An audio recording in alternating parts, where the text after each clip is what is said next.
Hello everyone, welcome back to my channel.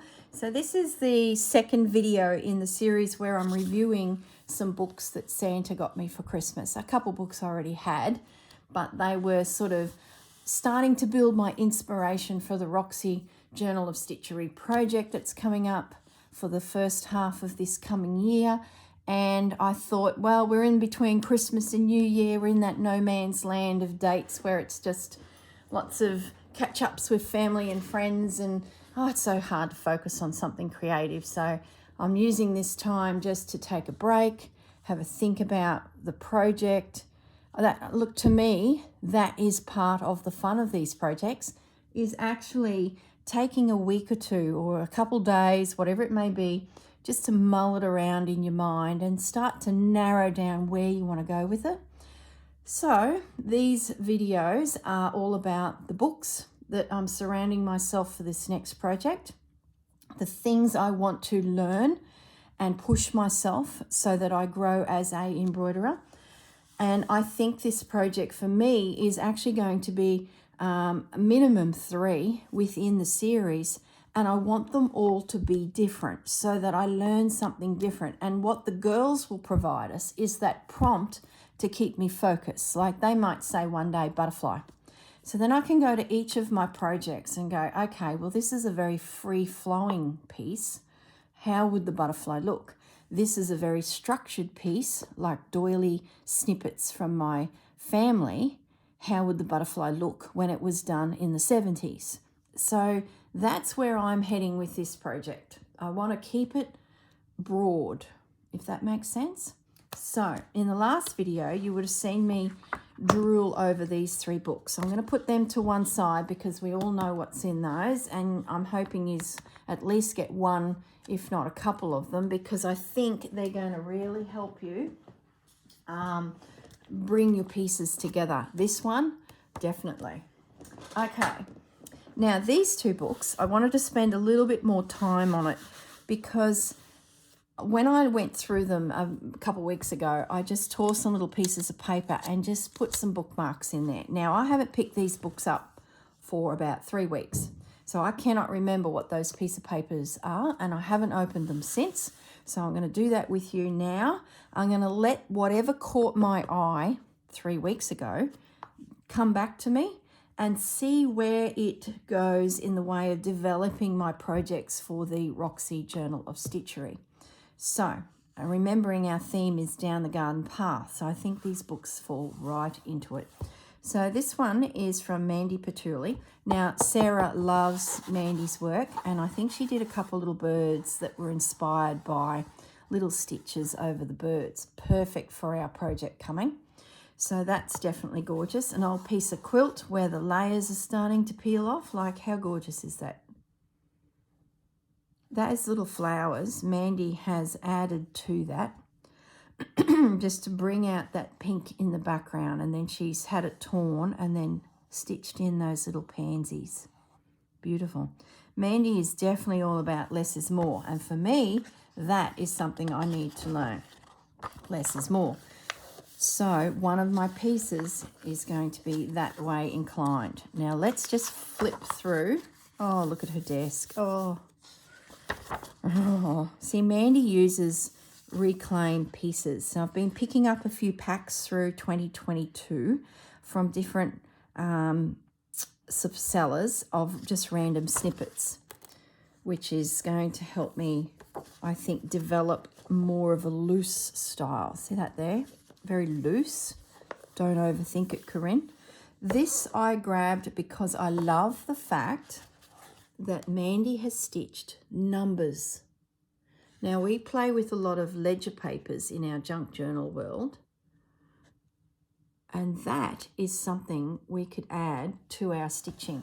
So if the girls give us a prompt for, say, a certain flower or an object that we might see in our garden, there's nothing stopping you behind that before you start the prompt is stitch some of these types of things, just random little sentences, scribble, as if someone's picked up a piece of paper and written a little note. I thought that was a lovely idea. So file that one in the back of your mind. This is just beautiful random snippets of fabric. It just really caught my eye. And then making a quilt out of it. Oh, goodness me. Oh, what adventures will we go on? See, there's that old embroidery. Look at that. Oh, I'd love to spend a week shopping with this lady. Could you imagine where she goes? She must have some great resources. Let's have a look at the next one. Why can't I open it? Oh, yeah. Look at that. Using the wools. So we've got to do that. That gives you a really chunky flower. So if you've got some tapestry wools, remember when we were all doing tapestries and it was printed onto a canvas and we just stitch it, colour it in? Those wools you will find in all the op shops, undone projects, grab them. I think they're going to be very helpful. You can buy lots of beautiful wools from people who dye them and things like that, but they can be a little bit expensive. So don't rule out just having a rummage through the op shops to look for cottons and colours that might suit. This is beautiful. Cross stitch onto a piece of blanket. Look at that. That's an edge of a blanket. So your background for your journal of stitchery piece could be a piece of blanket, and that edge of the blanket could be the bottom, and then you cut up so high depending on how big your spool is or whatever you're going to stitch it to, and that's your background, just a piece of blanket. What else have I caught my eye? Yeah, see, old tapestries. And then surround those old tapestries with fabrics. Now, I've got a cross stitch that I've had for years in the cupboard, and I'd love to get it framed, but it has discoloured where my hand held the hoop. So a project this year is going to be creating a border that creeps in on the image, and the image is in the background. So this is an old tapestry, and then Mandy has surrounded it with fabrics. So that's going to be something I want to explore this coming year as a project. What caught my eye here? I don't know. All of it? Who knows? I think it was using classic quilting techniques like the log cabin, but use old fabrics. We're so used to going to the quilt world and pulling out beautiful fabrics, but it doesn't have to be straight. See, this is probably more our style, where we rough cut it, as in just cut the strips and then stitch them together. That takes a lot of pressure off, doesn't it? You don't need to do all that measuring and trimming, and so yeah. Now I know why I tagged that. Susanna from Vintage Blend Studios is starting a project in the new year. Let me grab that. Hang on, guys. That's why I tagged it. Okay. Vintage Blend Studios. Susanna is starting a project where each month she's going to give us a prompt. I will be participating in this project, and it's about revisiting vintage styles of sewing. So the first block, second block, third block, fourth block, and it will create these pieces that we could use in something, whether I make it into a quilt or what, I don't know. I just want to experience these blocks. So there'll be no pressure on what I make, which would be great. Like this one is cross stitch. This one's English paper piecing, cut work, vintage sewing accessories. Now on her Etsy store site, she has this little kit which gives you all of the instructions on what she's going to talk about and how we progress through the little project. So this is something I will be doing. If you'd like to join me, pop over to Susanna's site, purchase these little pack. I think it's like, you know, a couple dollars, $2, $1.50, something like that. Really inexpensive.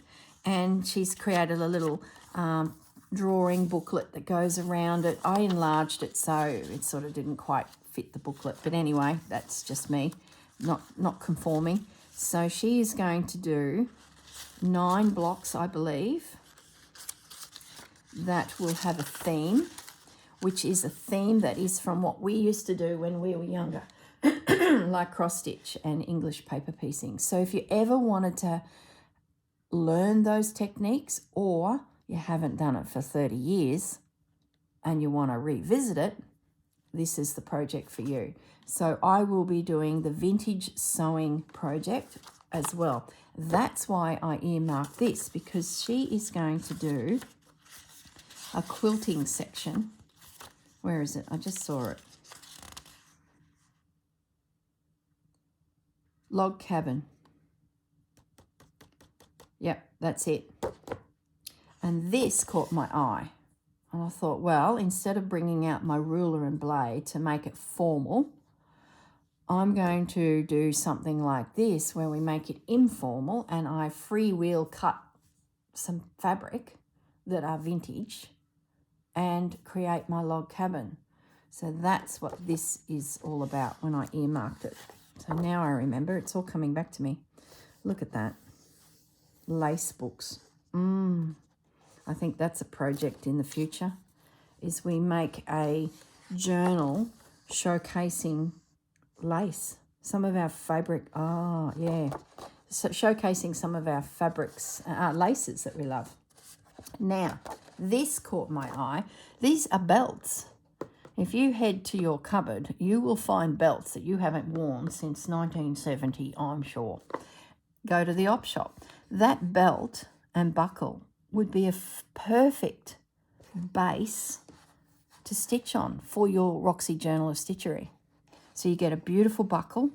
So that'd be the clincher. Go looking for belts with a gorgeous buckle. And then piece your work on it. That top one is probably more what we're heading towards. Vintage pieces of fabrics laid down, and then we do our embroidery on top of it. So there's another idea. You could do a series of belts. What a great idea. I didn't even put a bookmark in there. I'll go put a bookmark. Hang on. Grab a piece of calico, stick that in there.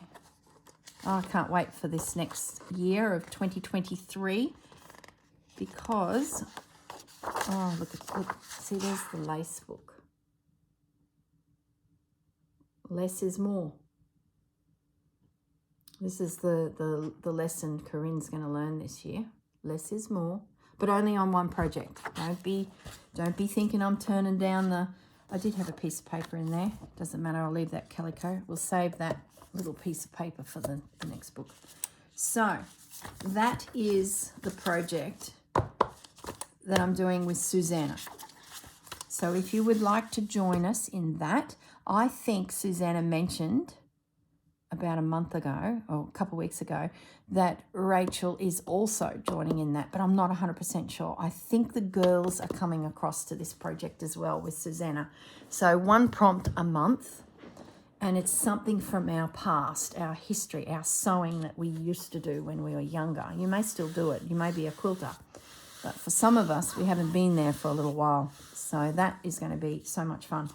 Now this book, this one is all about journaling your travels. So it's got paper, fabric and stitch, pencil, drawings, painting. Beautiful.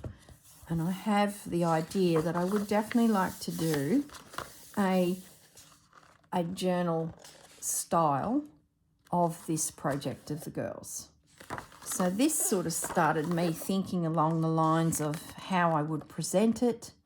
Now this is all travel related, which is interesting too, because if you're going on a journey, now that the world is opening back up due to the last couple of years of locking us up, this is a great way of traveling and stitching.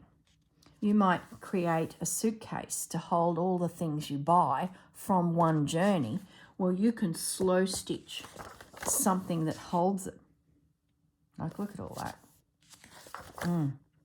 See, that's a port or a bag that she's picked up somewhere, and then she's slow stitched panels connecting the story to this country that she went to. She uses a lot of maps. So in London, one of these coming up, she had a map, and that became the focus of her slow stitch. See, there you go. Maps tell stories. So if you're about to head off on a journey, you can embroider the maps. And one idea in here that caught my eye is she gets a tea towel. Now, tea towels often have, see, there's the metro. They're often printed with things from the area that you're visiting. So that's a map that she's embroidered and stitched on top of. And see how it folds up? You know, maps always fold up. I found this old map in Devon in a charity shop. A great way to combine textile fragments and demonstrating pieces as she went on a teaching tour through Devon and Cornwall. Vintage scraps, drawings, camphor style, stitched remnants, layers, laminated with tissue paper. Oh, goodness me. Turning an old map into a book, a journal. There's a roll. Imagine if you were on a cruise or a long holiday where you were, say, a couple months travelling. You could do a snippet roll of your journey. So, oh gosh, my head's just spinning. Imagine if you were doing a tour of Egypt, for example, and you were visiting all of these historical sites. You could dedicate that much to each place you went. And what you were seeing would be your inspiration. Like the girls give us a prompt. You would then just look out and see what you're seeing on your holiday, and pick a prompt, create a prompt, and that would be your little panel that you would stitch. So, oh, I like her style. I like maps. What a great idea. This was another thing that caught my eye. Find a piece of clothing that speaks to you from that culture, and then put your journey onto the clothing. I think she's in, where is she here? India. Oh, this girl gets around. Look at that camphor quilt and then embroidering on top. Oh, boy, oh, boy. Oh, look at that. Oh, guys, look at that photo. It's tiny. See that photo there? They're all Indian decorated trims that the ladies put on their clothing, especially for weddings. Isn't it beautiful? Indian block printing. The tea towel. See that though? That is a brilliant idea, that if you're traveling, you're going to New Zealand, you get a map of New Zealand and you embroider onto it things that inspire you about New Zealand. And you can pop it in your bag and away you go. My map of New Zealand was a gift from a student while I was teaching in Essex. Turned it into a tissue paper laminated piece. Oh, we must explore what that's all about. So I thought that was a great idea. Even for the fabric alone, if you're looking for a piece of fabric for your Roxy Journal of Stitchery and you want to make a wall hanging, a tea towel, go and find an old linen tea towel, and that's your base. And because it's a garden path, you could literally create a garden path, and as you meander around that path, the prompts appear. So this piece, so that was another idea I had floating in my head. I need some paper. I've got to get this onto, there's some paper. My notebook is nearly finished. So if you had your tea towel and you create a garden path, you could do that right at the beginning of the project. You could build a house and then off you go on your garden path. And then all of these little spaces, as you meander around, can be embroidered with whatever the girls give us as prompts. So you would get a very free-flowing garden path style piece on a tea towel. So that's floating around in my head. I do have a tablecloth that is in those champagne-y creamy colours that I've been sitting on for a little while, and I had thought that maybe I could do one of the projects meandering around that garden path idea on that tablecloth. And it's only a square little thing you would throw over, probably even just throw over food, you know, just a little 90 centimetre square piece. So that idea is floating around in my head as another project that the girls could give me prompts for. So that's why I tagged that page. Let's flip into, like, look at these pieces. Oh, goodness me. Look at that. An old suitcase, and then cover it with the fabrics from your journey. Isn't it just? She stitched a dress into that. Memories. Embed a garment within the piece.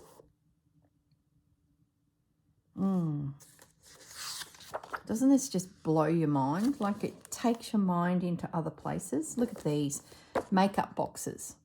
I had one of those when I was a little girl. I don't even think I got it anymore. I think it went to the op shop. I wish I had kept it because I could have covered it with fabrics and textiles. What a beautiful way of showcasing fabrics that you've collected. And on the inside, we could put papers that we buy from some of the journals. Like, I've got some kits from Rachel over the years, and I just don't really want to use the papers because they're so beautiful and they're so treasured because they're very rare here in this country, but I could use them to line things. So, and then they're at least getting a home and part of something that's useful. I could put things in, like, just fantastic. So another great little project idea. Let's flip to the next bookmark. What did I have here? Oh, that's creating a collage within a shadow box. And then look at these. She's bought a boat, like a tour. You know when you go to those touristy places and they'll have a made in China boat.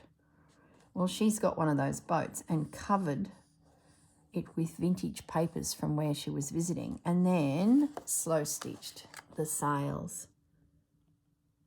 Isn't it beautiful? Beautiful. Look at that. She's put textiles and papers inside that boat. And you go to those tourist places and there's always something for sale from a particular area. Well, you can decorate it with your sewing and your textiles from your world to showcase your trip. Look at the side of the boat. Isn't that beautiful? Doesn't it make you look at things differently?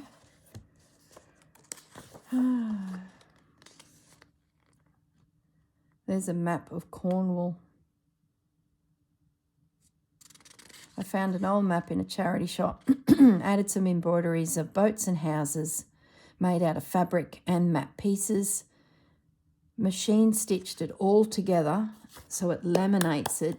When she refers to laminating, she means layers all come together, whether that's with glue or stitches or a sewing machine. She laminates it, like sews and sews over it so it becomes one piece. The fabric and the paper is all together. This piece was laminated and then stitched with a sewing machine, embellished, and it's showcasing the Cornish landscape and countryside. I wonder if she goes through this tissue paper laminating she referred to at the beginning of the book.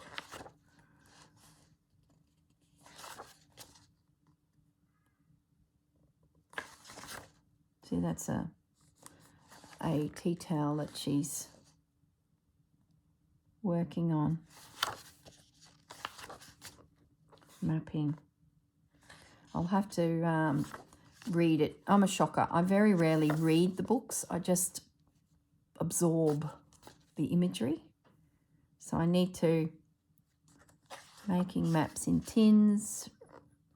I'll have to have a little read through and see if she gives a little bit more detail on how we prepare it or how we preserve it. Look at the satchel. Like,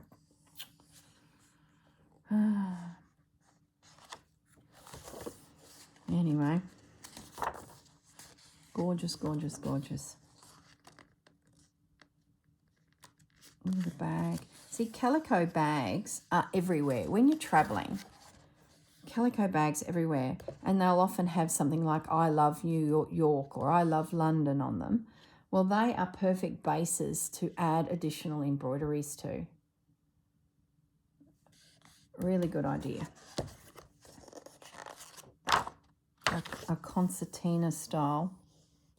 I wonder what's behind that, if it's a... Yeah, postcards. Okay.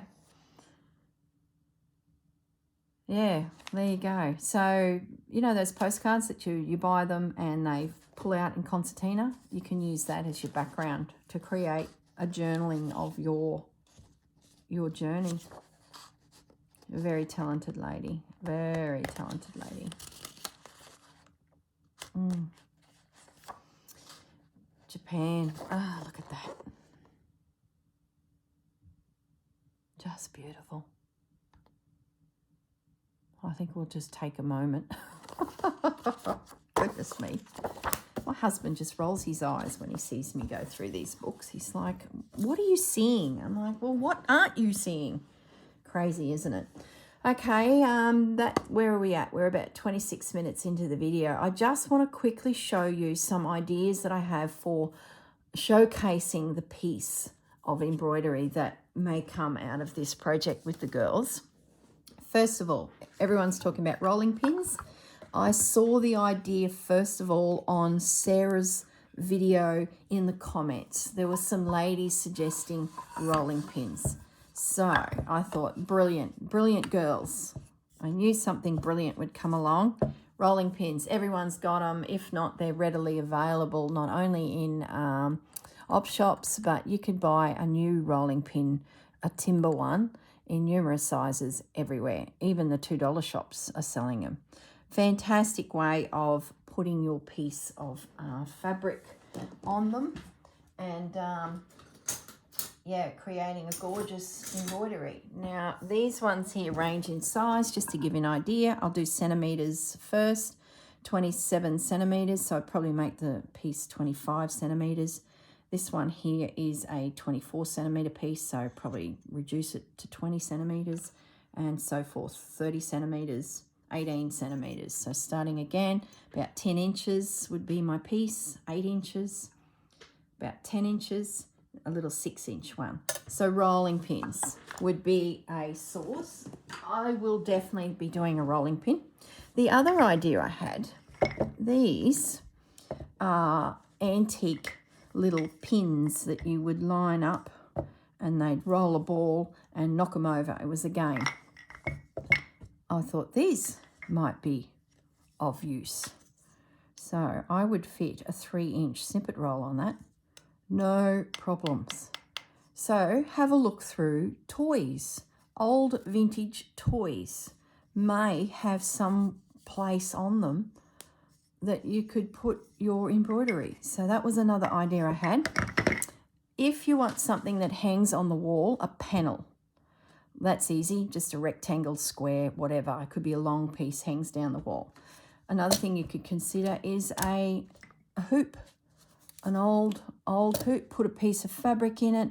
And my theory of creating a path, you could do that on a hoop and then each prompt would work their way around the hoop. Now you can get really big hoops, really small hoops. This is an average size hoop.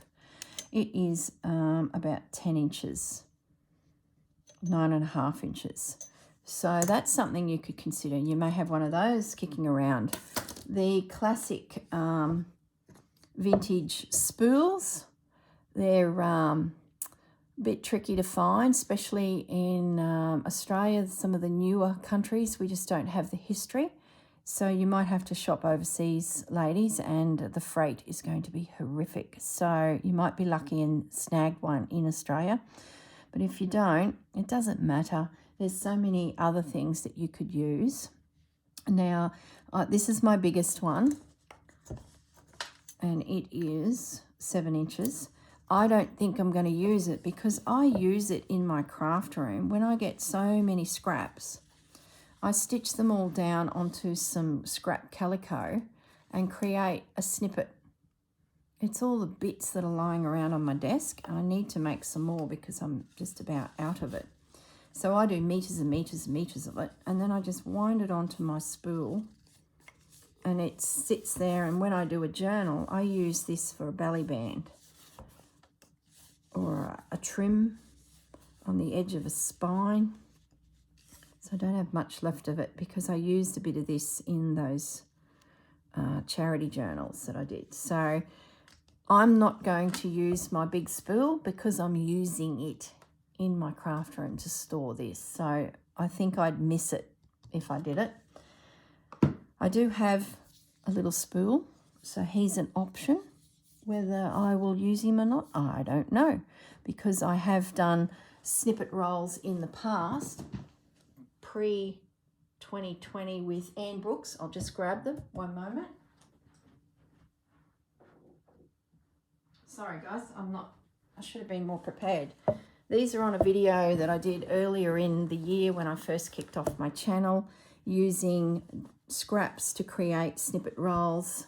We were all doing them at that stage, and I sort of feel like I've been there, done that, using that. So I don't think I'm going to use the spool. I'm going to try and do something a little bit different. Otherwise, I'm pretty much recreating what I've already, done. This is a good idea of colours. When you start thinking about your fabrics and your colours that you want to put together, I just used a piece of blanket on the back to create the panel, and they're all, what did I say they were? 4 inches. So have a think about your colour schemes and what inspires you. But I'm not gonna use my spools, guys. There's another decision made. See, that's been mulling around in my head. I'm going to keep my big spool for my general craft supplies. I'm going to keep my little spools because I've already used 4. Now, I do have 2 other spools that are interesting me. This is just one from the cheap shop. It's a little bit nasty. It's got splinters, so I might have to get some sandpaper and just give it a little file. It already has a piece of fabric on it, so maybe I use that as my base and my colour scheme builds from there. So that's an idea in my head. Not 100% sold on that yet. This was another idea. This is just a vintage cotton reel.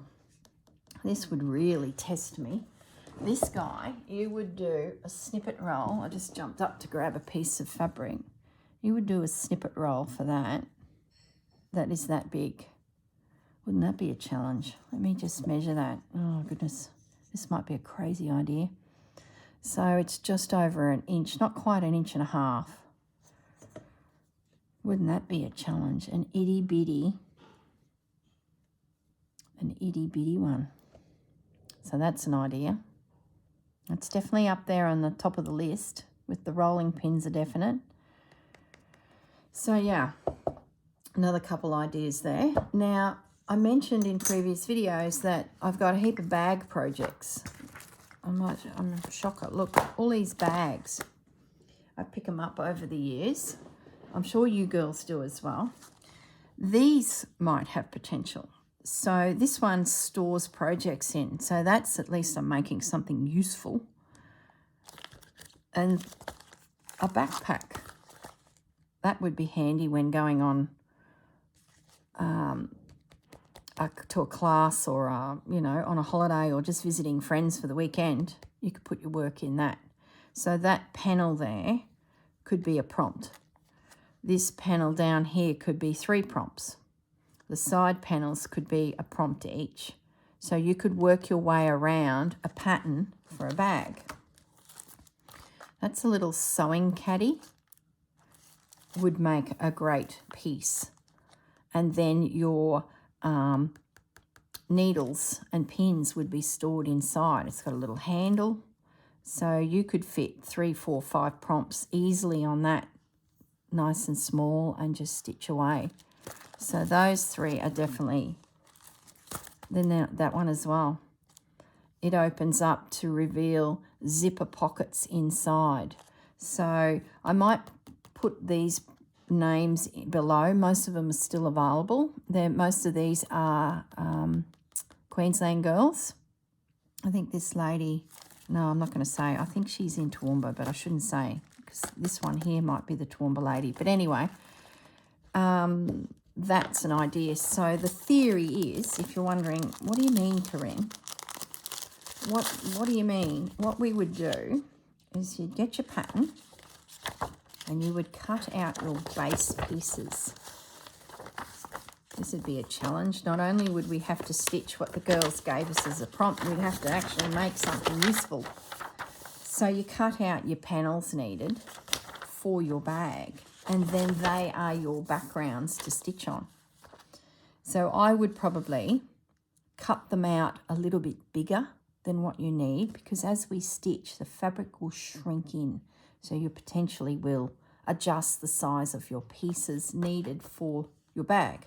So I would add probably 1/2 inch to every piece that you plan to use, and then you trim it back to the size that is needed for your actual pattern to make your bag at the very end. I'm never going to get that back in because I'm starting to rush. Little sewing caddy. That'd be handy, at least somewhere we'd have at the end to store needles and pins and things like that. So there's the base, just a rectangle. Away you go with all your prompts, pop your handles in. So that is a really good pattern as well.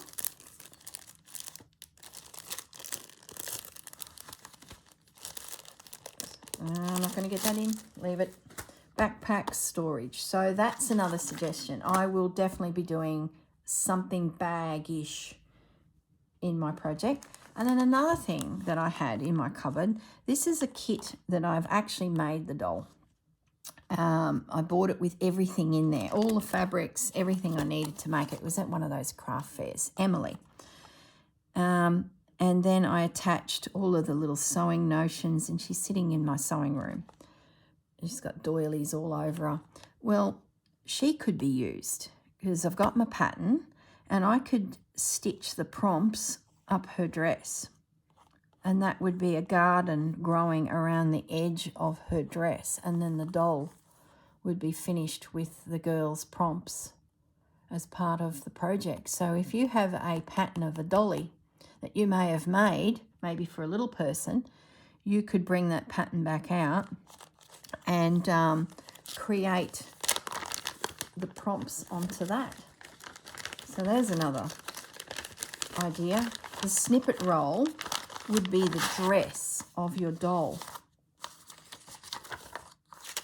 Where's the actual dress? Here we go. Now that's the pocket. See, the pocket alone would give you heaps of space to... There's a heart. That'd be fun to embroider with a prompt from the girls. So the actual dress must have just been a rectangle.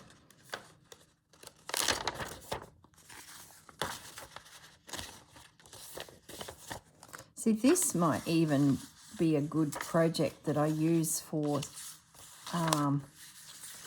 Susanna's Vintage Blend Studio. Maybe I use this idea. I don't even know where the dress is. It must have been just a rectangle. I don't know. I'd have to go back and revisit that. I made that little doll. Just when COVID started locking down and I was looking for something to do, I went through my cupboard and found this little kit, and I'm like, goodness me, how long have I had that? And I'd had it since 2003. So you won't find this pattern out there, I'm sure. But I made it in 2020 when we were all sitting around going, well, we can't go to the coffee shops. Let's make something. So I made Emily, the doll. Where is she? I should grab her, but oh, she's sitting on a shelf with heaps of stuff in front of her, but you get the general idea. That would make a great way of showcasing your prompts from the girls. Like a sleeve could be a prompt. That could be a prompt. The dress, plenty of space. There's a pocket. There's a heart. So the pocket's sitting in behind there. So just another idea. And then in the bag idea, I've had this pattern for a little while too, and I love the colours. And I thought maybe that has potential. And then I made, using those Japanese fabrics that I've got, I did a series on a Japanese journal, and I made this little pencil case. Now the pattern came from Rachel. She did a similar sort of little project just to put some pencils in. I think she made it for Steffi, if I remember rightly. So years later, I made one for that Japanese project that I did, using some of the beautiful fabrics that I've been collecting that are classic Japanese. So that could be an inspiration. The colours are just gorgeous, but I'm thinking this might be a project through the year at some stage where I pull out my fabrics and make a bag and focus just on that style of stitching, that Boro stitching, where it's just simple lines. Less is more. Corinne's going to do a little less is more. So I think that's something else another day. I think the doll has potential, but that might be something else another day. I'm definitely going to do a bag. I'm going to do a rolling pin. And I don't know. I've got so many ideas, guys. It's ridiculous. But anyway, we're between Christmas and New Year's, and I've got time to think about it all. I've got some inspiration around me, and like I said in the last video, I'm tidying up my room and fabrics are falling out from places where I didn't realize I had fabrics. So stay tuned. 2023 is going to be fantastic, and it's going to be very much needlework inspired. So yeah, looking forward to it. All right, guys, I'm going to leave you in peace. Have a great New Year's. Try and stay safe. Don't get too wild and crazy. And if you've got nothing planned, just head to your craft room and pick up needle and thread, and you'll have a fantastic evening. All right, guys. Bye for now. Guys, I'm back. Sorry, I forgot to show you one last thing when I was thinking about how to present our work with this project's, the snippet roll. This is something I've had, and it's a very old German knife sharpener. Now, I do not sharpen my knives. That is dangerous.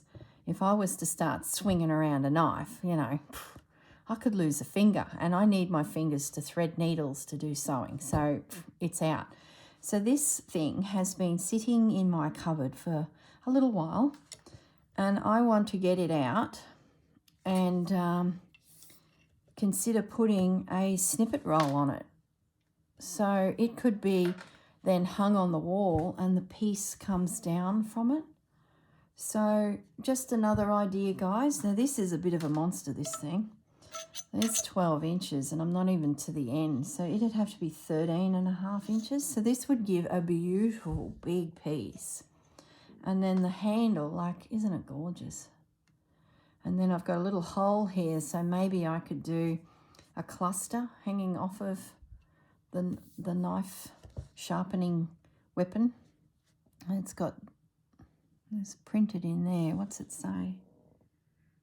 Oh, I can't read it. It's German, but it's made in Germany. It's so heavy. It's so beautiful. And I'll never, ever, ever use it. You can see where many hands have grabbed it, and a knife has been sharpened, ready to carve up maybe a Christmas roast. So this piece, I'm thinking, is going to be something I could do as well, because it's going to give me quite a big space. So I sort of want to do some different sizes and see where I head from there. But I'm loving the metal colouring here with it. It's nearly a little bit golden. So maybe the piece that I do on this is all of those gold champagne colours and laces, and yeah, it sort of reminds me of something like one of those Three Musketeers. I know they had knives, but I sort of feel like I'm a bit of a musketeer with that handle. So this is going to be something that will hold one of my pieces, something different. And then I will hang it in my craft room so that I get to admire this beautiful piece from Germany. I don't know how old it is. I really don't know its story. But that is going to hold one of my pieces. If it fell on you, it would hurt you, but it's really heavy. All right, I will leave you alone now. Enjoy your New Year's. Stay safe, and see you in the new year.